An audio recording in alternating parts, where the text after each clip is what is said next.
నమస్తే. తెలంగాణలో గత కొంతకాలంగా మార్వాడి గో బ్యాక్ అనే నినాదం చాలా పెద్ద ఎత్తున వినిపిస్తుంది.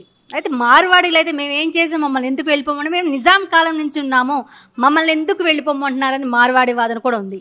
తెలంగాణ వాదన ఏంటంటే తెలంగాణలో ఉన్న వాళ్ళకే వ్యాపార అవకాశాలు, బిజినెస్ అవకాశాలు ఉండాలని తెలంగాణ వాదులు వినిపిస్తున్నారు. అయితే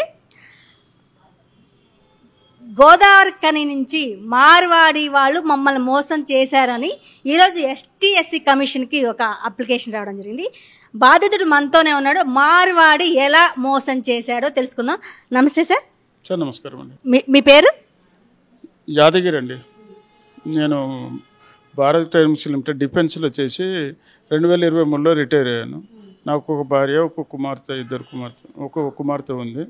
నేను రిటైర్ కాకముందుకు బాగానే చదివిస్తాను నా పాపని అని చెప్పని దీంట్లో శ్రీచైతన్యలో సిబిఎస్ఈలో వేసాను. అయితే రిటైర్ అయిన తర్వాత అది వేరే మార్వాడి వాళ్ళతో ఎట్లా మోసం అని చెప్పంటే వాళ్ళు మా ఇంటికి వచ్చారు. 3 మనుషులను పంపించాడు. వాళ్ళని వైట్ కాలర్ రికవరీ ఏజెంట్స్ అట వాళ్ళు ఇల్లు మాకు ఎట్లా తెలిసింది సంగతి నాకు తెలియదు. వాళ్ళు వచ్చి మీకు ఏమైనా లోన్ కావాలంటే నాకేం లోన్ అవసరం లేదు, నేను లోన్ చేసుకున్నటువంటి బిజినెస్ చేసుకున్నటువంటి స్థితి లేదు, ఒకసారి చేశాను మొన్ననే 4 రోజుల కిందట ఉత్తరప్రదేశ్లో వచ్చి మోసం చేసి వెళ్ళిపోయారు. ఇక మళ్ళీ మీరు ఎక్కడ ఇస్తారని, మీది ప్రైవేటా లేకపోతే గవర్నమెంటా అని అడిగాను. లేదు మాది ప్రైవేటే. 2% ఇంట్రెస్ట్ అని చెప్పంటే గవర్నమెంట్ 8% ఇస్తానంటేనే నేను తీసుకుంటలేను, 2% లేదంటే అదంతా కావు. మరి ఇంతకు ఎవరి దగ్గర పనిచేస్తారంటే మాకు రామ్దేవ్ భాటి అని చెప్పాను, మార్వాడి క్యాండిడేట్, మా హెడ్ అయిన అని చెప్పంటే సరే నాకైతే అక్కర్లేదని చెప్పాను. అక్కర్లేకపోతే మీ కాగితాలు ఒకసారి ఇవ్వండి, అది లీగల్ ఒపీనియన్ పంపిస్తాం. నాకు లోన్ అవ్వద్దని చెప్పంటుంటే లీగల్ ఒపీనియన్ నాకెందుకు, అక్కర్లేదంటే లేదు చూసిస్తాం, మళ్ళీ మీకు ఇచ్చేస్తామని చెప్పాను. తీసుకున్నారు. అది తీసుకొని ఇంకా ఒకరోజు చెప్పంటే మళ్ళీ బయటకు పోదాం, కాగితాలు అడిగాను, ఏమైందా కాగితాలు ఇస్తానని చెప్పన్నారంటే కాగితాలు ఇస్తామని చెప్పాను. అట్లా దగ్గరగా 2-3 నెలల దాకా తిప్పారు. అది తిప్పిన తర్వాత మళ్ళీ ఏమైందని చెప్పంటే రిజిస్ట్రేషన్ ఆఫీస్కి మా మిస్సెస్కి తెలియని ఇలా ఆమెకు చెప్పకమండి, మీరు ఆమెకి ఏం చెప్పని వద్దంటే ఆమె అన్ఎడ్యుకేటెడ్ కాబట్టి ఆమెకు ఎందుకు చెప్పొద్దు అంటున్నారు అడిగాను నేను. ఆమె చదువుకోలేదు కాబట్టి ఆమెకు తెలియదు అని చెప్పాను. సరే కనీసం ఇంటిల్లో అన్నప్పుడు కొద్దిగానే తెలిసి ఉండాలి కదా, మరి రోడ్డు మీద పడేది నాతో పాటు వాళ్ళు కూడా పడతారు, మరి ఏందని చెప్పంటే ఏం కదలేని అట్లా కానియమని చెప్పన్నారు. రిజిస్ట్రేషన్ ఆఫీస్కి తీసుకెళ్ళారు. రిజిస్ట్రేషన్ ఆఫీస్ తీసుకువెళ్ళిన తర్వాత వాళ్ళు ఏదో వైట్ బాటిల్లో ఏదో కూల్ డ్రింక్ లాగా తాగిపించారు. అది కొద్దిగా మత్తులాగా అనిపించింది నాకు. నేను ఎప్పుడు స్పెట్స్ లేని బయటికి వెళ్ళానండి. ఆ రోజు నేను స్పెట్స్ కూడా పెట్టుకోలేదు. ఇక నా ఆధార్ కార్డు ఇక్కడ ఇవ్వండి, నేను మళ్ళీ పట్టుకొస్తానని చెప్పాను. నా ఆధార్ కార్డు నీకు ఎందుకని చెప్పానంటే ఆధార్ కార్డు కావాలని చెప్పాను. మార్టిగేజ్ చేసుకొస్తామని చెప్పన్నారు. మార్టిగేజ్ చేసుకొచ్చే వాళ్ళు దాన్ని సేల్ డీడ్ చేశారు. సేల్ డీడ్ చేసిన తర్వాత సేల్ డీడ్ అని నాకు తెలియదు, సేల్ డీడ్ అని తెలియదు. వాళ్ళు ఏం చేశారని చెప్పంటే ఒక 3:45 నిమిషాలకు సేల్ డీడ్ అయిపోయింది, మార్టిగేజ్ అని చెప్పి సేల్ డీడ్ చేశారు. 4 గంటలకు లోన్ ఇష్యూ అయిపోయిందండి. అంటే వితిన్ ఒక పావు గంట లోపట్ల లోన్ ఇష్యూ అయిపోయింది వాళ్ళకు. అంటే ఈ రోజులలో నెలల తరబడి తిరిగిన కానీ లోను అదే తక్కువనే అని చెప్పంటారు. ఈ 15 రోజులకని చెప్పని నాకు ఈ సంగతి అప్పటి వరకు మేము ఏం చేస్తున్నాం అంటే ఆ 20 మాకు వాళ్ళు మేము వేరే బ్యాంకు నుంచి 55 లక్షలు తీసుకున్నారు, మాకు 25 లక్షలు ఇచ్చారు మా పైసలు. అవి 25 లక్షలు మా పైసలని మాకు ఎట్లా తెలిసిందంటే మేము వేరే బ్యాంకు వెళ్ళినామన్నట్టు. అప్పుడు నెలకు 50,000 కడుతున్నాం. నా భార్య మీద ఏమీ లేదు, అది చూడండి, చెవిలో కొమ్మలు అది పుస్తలతో అడుగు కూడా కుదబెట్టి ఇచ్చేసాము.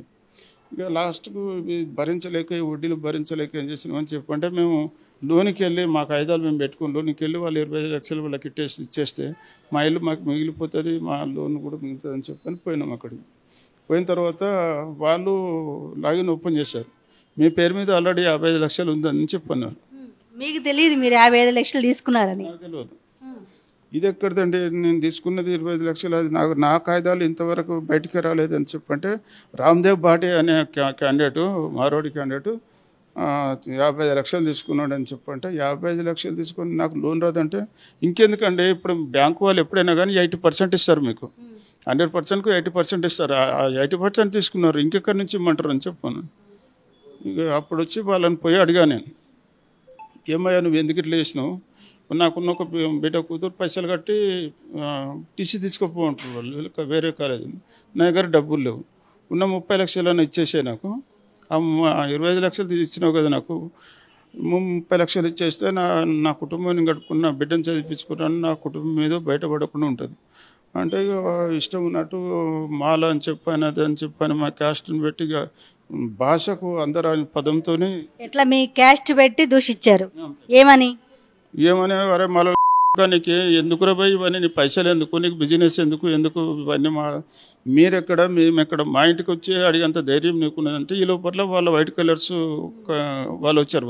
వాళ్ళు వచ్చి మమ్మల్ని మెడల్ బట్టి బయటకు నూకేశారు. బయటకు నూకేసిన తర్వాత నువ్వు సీఎంతో చెప్పుకున్నా మాకేం భయం లేదని చెప్పన్నారు. వాడు సీఎంతో చెప్పుకోవడం, భార్య అట్లా అంటుంది, భర్త అట్లా అంటున్నారు. అమ్మ మేము సీఎంల దగ్గర పోయేంత స్థాయి నాకు లేదు, ఇప్పటికే ఇది అయిపోయింది, నాకు మోకాళ్ళన్నీ ఇది అయిపోయినాయి, నేను నడవలేని స్థాయిలో అయిపోయినా, నాకు ఈ రకంగా ఉన్నప్పుడు నేను ఎక్కడ పోలేను, నా డబ్బులు నాకు ఇచ్చేసి నేను వెళ్ళిపోతాను చెప్పంటే చెప్తే వినబడతలేరు అని చెప్పని ఆ చాటుకు తీసుకెళ్లారు. ముగ్గురు వాళ్ళ వైట్ కలర్స్ వ్యక్తులు చాటుకు తీసుకెళ్ళి, నీకు ఒకసారి చెప్తే మంచి చెప్తే వినబడలేదు, ఏం చేసుకుంటూ చేసుకోపోయాం, ఒక వెంటనే కూడా నీకు పీకి ఏం చేసుకుంటూ చేసుకోపో అని చెప్పాను.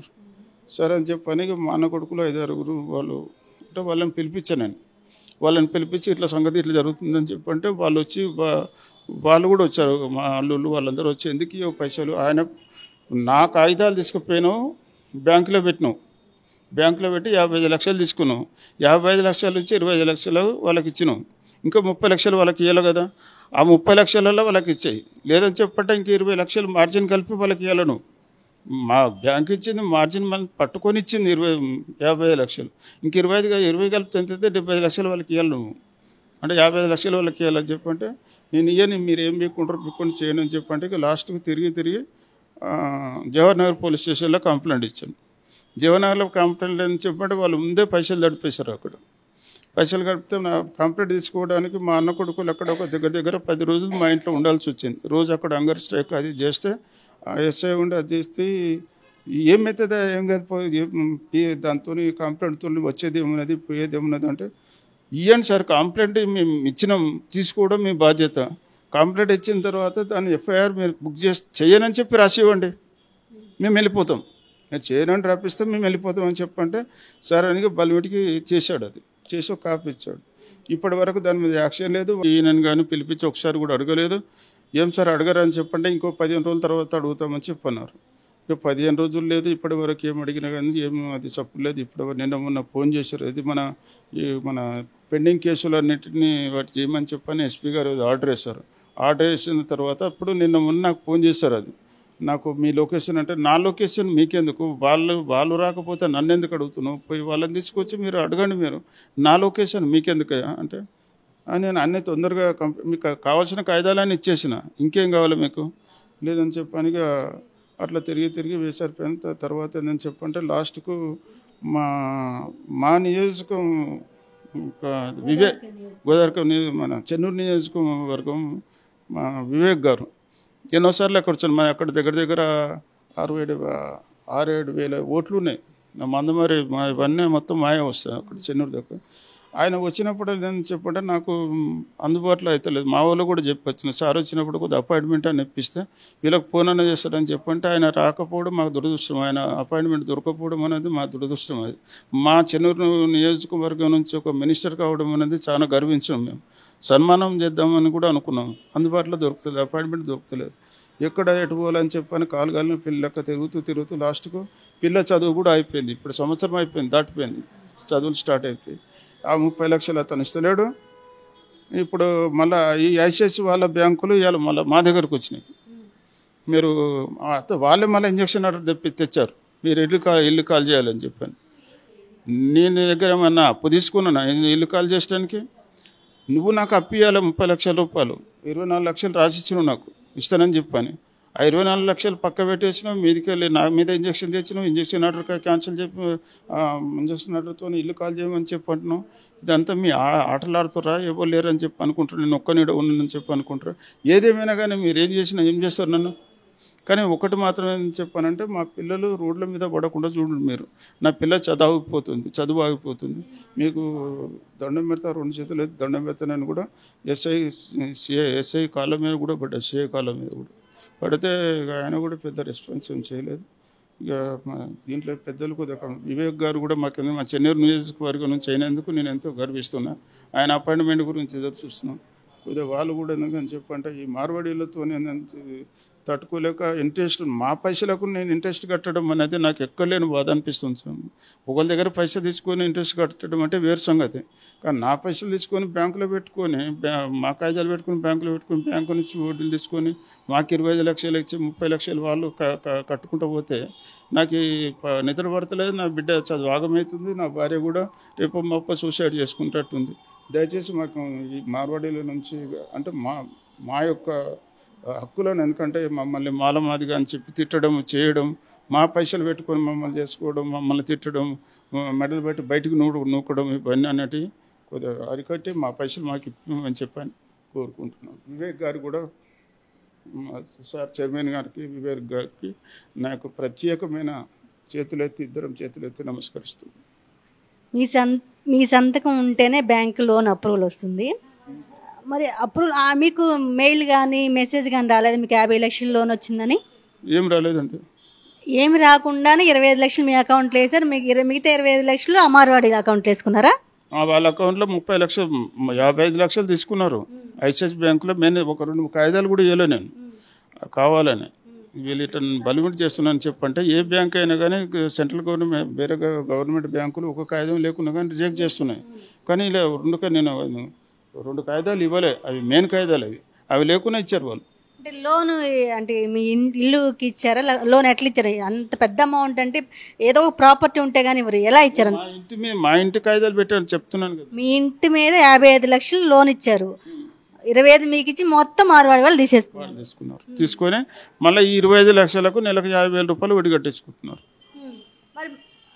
మరి దానికి వడ్డీ మరి మొత్తం చాలా వడ్డీ కట్టాలి కదా. మొత్తం 55 లక్షలు. మరి నాకు 25 లక్షలు కట్టినప్పుడు అక్కడ ఒక్కటి అడిగాడు. ఏదేది చేయమడిగినంటే నువ్వు 25 లక్షలకు ఇంట్రెస్ట్ అడిగితే మరి వాళ్ళ 30 లక్షలు నీ దగ్గర ఉన్నాయి, మరి దానికి ఎంత కడతావు అని అడిగాడు. ఆయన సపోర్ట్ చేస్తలేరు. నా ఇంట్రెస్ట్ నువ్వు నీ జేబుల నుంచి ₹1 ఇచ్చినానని చెప్పి నేను కడతాను. నేను నీ జేబుల నుంచి పైసలు లేవు ఏం లేవు, నాకు ఇంట్రెస్ట్ కట్టమని చెప్పంటే ఏం చేస్తాం? చాటు తీసుకుపోయి అది చేస్తాం ఇది చేస్తాం, ఏం బిక్తారు అది చేస్తారు అని చెప్పని అంటున్నారు. మీరెంతమంది మరి మేము కూడా కదలమని చెప్పంటే కొద్దిగా దూరం ఉన్నాము సార్. మాకు అపాయింట్మెంట్ మాకు దొరకలేదు దురదృష్టవశాత్తు. దొరికిన తర్వాత కూడా ఆయనతో కూడా చెప్పిద్దాం అనుకుందాం అని చెప్పినాం. ఇక దయచేసి వివేక్ గారి సార్కు, తర్వాత మన చైర్మన్ సార్కు, మన లక్ష్మణ్ సార్ అందరికీ దయచేసి నమస్కారం పెడుతున్నాం. మా పిల్ల చదువులు ఆగిపోకుండా చూడండి. మా డబ్బులు మాకన్నా ఇప్పియండి, మా ఇళ్ళను మాకు ఇప్పియండి. ఇది జరిగి ఎన్ని రోజులు అవుతుంది? సంవత్సరం నుంచి తిరుగుతున్నాం. నువ్వు ఇయ్యాలి ఇస్తాం కాగితాలు, రేపిస్తాం, ఇయ్యాలి ఇస్తాం కాగితాలు రేపు లాస్ట్కు తిరగలేకపోయి రాచకొండ కమిషన్ రేటుకు పోయినాం. సంవత్సరం అయినా ఇంతవరకు సొల్యూషన్ రాలేదు. ఎవరో చెప్పారు నాకు రాచకొండ కమిషనరేట్ పోండి, పోతే అక్కడ చెప్తారంటే పోయినాం. ఇద్దరం కలిసి నా భార్య నేను నా బిడ్డ ముగ్గురు నుంచి రాచకొండ కమిషనరేట్ పోయినాం. పోతే వాళ్ళు ఏమన్నారంటే అట్లా కాదమ్మా త్రూ ప్రాపర్ ఛానల్ రండి అని చెప్పన్నారు. అంటే మీరు ఫస్ట్ జవన్ఆర్పిఎస్ కంప్లీట్ ఇవ్వండి, అక్కడ వాళ్ళు కనుక ఏవి చర్య తీసుకోకపోతే మా దగ్గర రండి అని చెప్పన్నారు. వాళ్ళు చర్య తీసుకున్న చెప్తలేరు, చర్య తీసుకుంది చెప్తలేరు. ఎవరైనా ఒకరు ఫోన్ చేస్తే కానీ కదలటట్లేదు. అది మేము ఆడికి పోతే 15 రోజులు ఆగు, 20 రోజులు ఎందుకు ఆగడం? అన్ని కాగితాలు మీరు అడిగిన కాగితాలన్నీ సబ్మిట్ చేసాం. మీకు ఏమేమి కాగితాలు కావాలి, చెక్కులు వాళ్ళు ఏం చెక్ ఇచ్చారు, ఎంత ఇచ్చారు, అవన్నీ మీకు ఇచ్చినాం. మరి ఇంకా నేనేం ఇవ్వాలి? ఇక అంటే ఇస్తాం, ఏం తొందర ఎందుకు, బాగా తొందర ఉంటుంది నీకు అని చెప్పని ఒక బెదిరేయడం చేయడం. వాళ్ళని ఇప్పటి వరకు పిలిచి ఒకసారి కూడా అడిగింది లేదండి. ఇక మాకు ఇచ్చినటువంటి నంబరు పిఎస్ వాళ్ళు ఇచ్చింది.